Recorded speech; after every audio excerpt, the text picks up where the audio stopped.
going, Instagram family? Anthony Guthrie here for your journey to PA school. I'm here with my buddy Leo. We're going to talk about shadowing. I had to get Leo in here because he shadowed more than 10 people, and that just blows my mind. I know you guys out there are having such a difficult time finding people to shadow, and I allow people to shadow, but it's so difficult to find PAs to shadow. And we thought, what are some creative ways and unique ways that could get shadowing opportunities? And so I got my friend Leo here to come and just kind of give some insight and some tips and things he's done because he shadowed over 10 people. You know, if you've shadowed 1 or 2, even 3 people, you consider that a win when you're applying to PA school, but over 10 people, that's big news. So Leo, go ahead and introduce yourself. Hi Instagram family. Yeah, my name is Leo. I grew up in Temple City in California. Now live in Laverne. Pretty much just trying to wrap up on my bachelor's, and currently applying to PA school right now. All right, this so current cycle. Leo's applying this cycle, but he has a unique background, and I know a lot of you out there are interested in people that have that non-traditional background, and you know, Leo really fits that non-traditional background. So Leo, kind of give a little backstory about yourself, like once you graduated from high school. As soon as I graduated high school, I shipped off to boot camp, and I went into the military for several years. Once I got out of the military, went into the automotive industry, and I've been there for about 10 years. And when I finally decided, which was about just a little over 4 years ago, that I wanted to become a PA, I pretty much just quit cold turkey from work and just 100% applied myself to becoming a competitive candidate for a PA student. And that's awesome. So you were in the military first, and then you're working in the auto industry, so something completely outside the realm of medicine. And then now, when was it that you kind of realized you wanted to become a PA? Was there one specific moment? Was there an event? It wasn't necessarily one moment. I just I got my dream job. I was working for Porsche as a Nice. service advisor, and to be totally honest with you, I didn't think I'd achieve that at the age that I was at. I thought I would be much older when I got there, and when I did get there, it was really interesting because the type of clientele that they have, it's just completely different. Wow. They opened my mind up just tremendously. Instead of just working every day just to earn the dollar and just continue that rat race of Los Angeles, I hear you. they really appreciated their time, even though they had quite a bit of money. You could tell that wasn't their concern, and it was all about time. And when I just got to know a lot of my clients, and they told me what they did, a lot of them were in the medical field, kind of told me a little bit more about it and how to help people. It really just opened my eyes that that's exactly what I want to do, and the lifestyle that they have, just lifestyle meaning appreciating time more than money, just really opened up my eyes. Being in the medical field, you know, myself being a PA for 10 years, I just am so passionate about helping the patients when they come back and say they're better, they're doing all these things they weren't able to do before. It really adds value to the quality of my life. And so I could understand, you know, you're in a certain field and you're kind of learning more about the medical field, and it kind of spiked your attention and drew you in. And now you're doing all these amazing things to position yourself to apply now and hopefully get in soon. But let's kind of turn more towards shadowing, because that's something that's such a huge obstacle for people as they're applying to PA school. It's a big roadblock where, you know, mentally it could really wear you down. And I know people that have been so discouraged from not being able to find someone to shadow that they kind of give up on their dream of becoming a PA. So let's kind of take me back to how you started looking into people to shadow, and maybe how did you get that first yes from a PA to allow you to shadow? Up as many doors as you can for yourself. So any opportunity that you hear of for volunteering, for just doing any type of work or whatnot in the medical field where you can expose yourself to PAs, to doctors, whoever it is in the medical field that can maybe just help you out, even if it's nurses, CNAs, whoever that can help just bring you in, jump on it. I've done any volunteering from youth groups, medical personnel for Disneyland fun runs and different marathons, and I've met so many PA students, PAs, doctors, and once they see your work ethic, once they see how determined you are, that tends to help open the door. They At the end of the day, it's kind of nice when somebody wants to give you their business card or gives you their email and says, please contact me. I think you definitely would do well in the medical field, and they want to do anything they can to help out as well. Right. It sounds like you truly understand and value the importance of networking. I'm a big proponent of networking. So many amazing things that have happened in my career and life that I didn't think about what could potentially ever happen have come from networking with people, and that relationship grew, and one thing leads to another and turns into something really exciting. So you really truly value the importance of networking. And so I know you touched on it shortly, but what are some other things you did to kind of network with PAs? Because someone out there might be saying, you know what, Leo, that's great, but I don't have any connections to a PA. I don't have any family members in the medical field. All my friends that are trying to be PAs, they have a relative that's a PA or a friend or some connection. What would you say to someone that has no connection whatsoever? That's a really good question. If you have no connections, probably a good way to do it is try open houses. The schools that they have available in Southern California, I've gone to every single one of their open houses, and most of them actually have a student panel that come out afterwards, and you get to ask them questions. You get to ask sometimes the faculty some questions, and sometimes they'll even have breakout sessions where you go on tours with the students, and usually at that point you're able to build a little more of a connection with them and talk to them.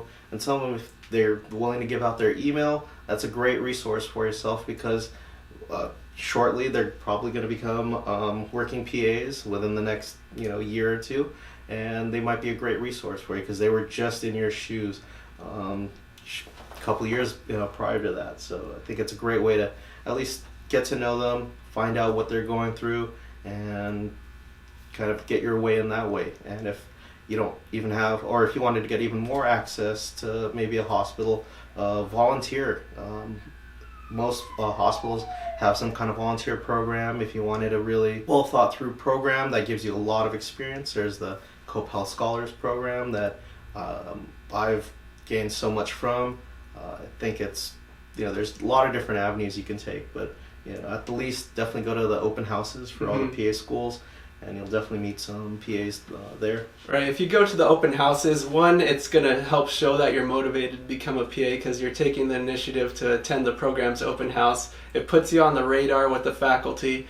Hopefully you'll get to network with some students, and really you could use those students to help you out because they probably shadowed people, and if you build a good rapport with them initially, they might be able to get you the contact info of the person that they shadowed who helped them get into PA school. So it's definitely a win-win situation. Now, you touched on being involved in Cope Health Scholars. It's an excellent program. I myself personally was not involved in it. I wish I had known about it at the time, but I've gone to do some talks to their organization, and I'm just amazed by the students that are participating in it. And it's a very unique program. And Leo, why don't you just briefly kind of describe what you got to do through Cope Health and how that led to you shadowing more people? Yeah, the Cope Health Scholars Program, I can't say enough about it other than it's really a holistic approach on the healthcare field. They train you, they make sure that you know quite a bit about not just patient care, but HIPAA and different types of things that go on outside of just the patient care portion of it. So highly recommend looking into Cope Health Scholars. It's a program that the more you put in, the more you're going to get out of it. So do your best. And, it's a program that you actually have to apply for and be accepted into, right? That is true, yes. Yeah.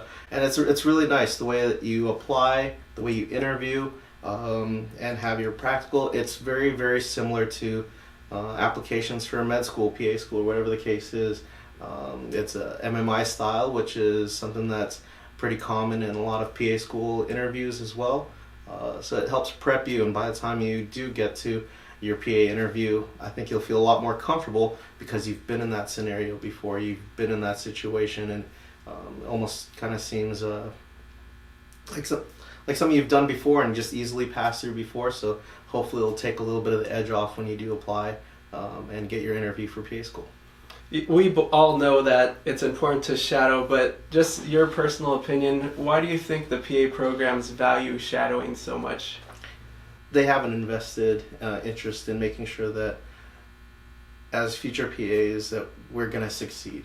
Right. They want to make sure that we know what we're getting ourselves into and that we're going to be very happy in our future fields. And you hit it perfectly. They want to know what you're getting yourself into.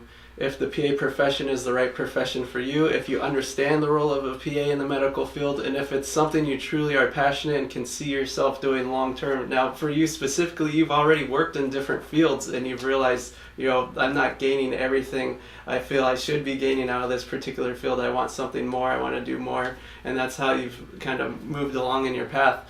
And so that's why it's so important to shadow, because if you have a good understanding of the profession, it's a lot of time, effort, financial resources, and obligations to become a PA. You want to make sure you're 100% committed and fully understand what the role is while you are pursuing that profession. Exactly how many PAs have you shadowed? I believe after shadowing you today, I think this is 12. 12. 12. Amazing. That's just, again, like I said, 2 or 3 is excellent. Anything more is just extra credit. But to have 12 different PAs, you really have a great understanding of the profession now, just the variety of a PA's role depending on whatever specialty and things of that nature. What are some of the methods that you use to reach out to these PAs, or how you interacted to gain these shadowing opportunities? So the opportunities that I took were just exposing myself to them, because the technique that I see often that I don't like, and I have a feeling the PAs or anybody else that you ask to shadow probably feel the same way, is they can tell your intentions. If you just go in there and as soon as somebody introduces themselves and they say, "Oh, hi, I'm a PA," or whatever the case is, and the first thing out of your mouth is, "Can I shadow you?" Right. I don't think that makes a great impression on them. Mm-hmm. So typically I just like to have my foot in the door, have my exposure to them, and just show my work ethic. I don't like to, I want to earn the right to even ask if I can shadow them. And I think that is such an admirable way to do it, and such a valuable point is you need to build a rapport, and really, he said it perfectly, you need to earn the opportunity to ask if you can shadow. With the age of social media and being involved in Instagram and Facebook and the various things, you would be surprised of how many people just send me a quick message saying, "Hey, I want to shadow you." And it's just like wrong on so many levels. And I'm not even going to get into my rant right now on this, but you really need to invest the time and effort and build a rapport. And if you do that first, you're really going to get a better shadowing experience, because the PA is going to feel that you truly want to become a PA, and they're going to go the extra mile to help you out, maybe teach you why they're doing certain things during your shadowing experience. They might even let you help out on little things here and there, versus some PAs that might say, "I'm just doing this for the sake of them asking me. Let's just get through the day, stand here, don't ask any questions. We'll be done at the end and call it a day." So build the rapport, put in the time and the investment, and it'll pay dividends in the long run.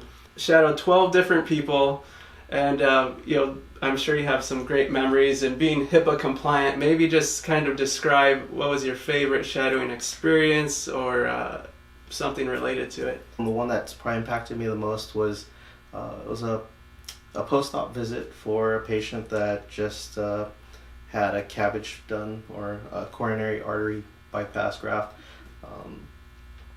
So it was an open heart surgery, and it was post-op, so it was probably about 2 to 3 weeks after surgery. And the PA and I come in. The patient was looking fantastic. She looked really well for just having open heart surgery done. She was explaining how she was feeling afterwards, and everything was looking very positive and really good, but you could still tell she was still a little bit burdened. There was something that was still worrying her quite a bit. Right. After the PA talked to her, assessed, made sure everything was good, finally the PA just said, "You're looking great. Is there anything else I can do for you?" And that's when you just saw it in her body, her facial expressions, everything. She was 100% relieved.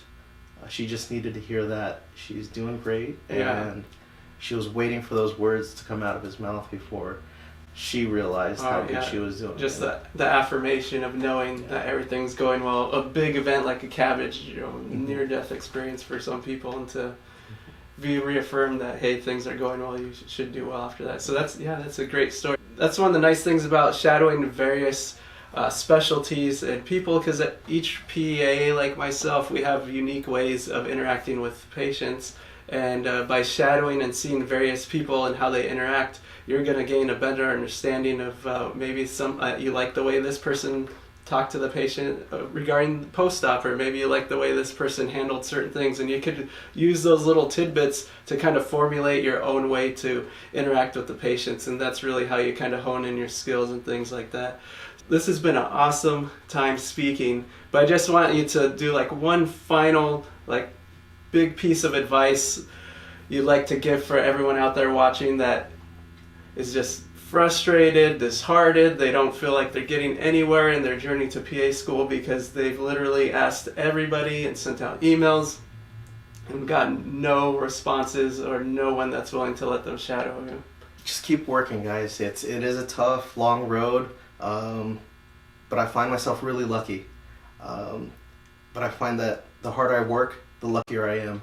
So hope you guys can build your own luck and just keep trucking along. The dream will come true real soon. All right, guys, that's it for us today. Hopefully you enjoyed my time chatting with Leo. It's been great to learn his experiences and shadowing 12 people, and I think you have someone next week or a couple weeks maybe. Somebody. So moving on to 13, so just adding more and more people. Again, I'm Anthony Gauthier for your journey to PA school. If you have any questions whatsoever, feel free to reach out to me. I'm on Instagram, Journey to PA School with underscores in between the words. You can join our Facebook group, SoCal Pre-PAs. We do meetups and networking events. And I can't wait till the day to call you a fellow PA. Thanks, Leo. Thank you very much, Anthony.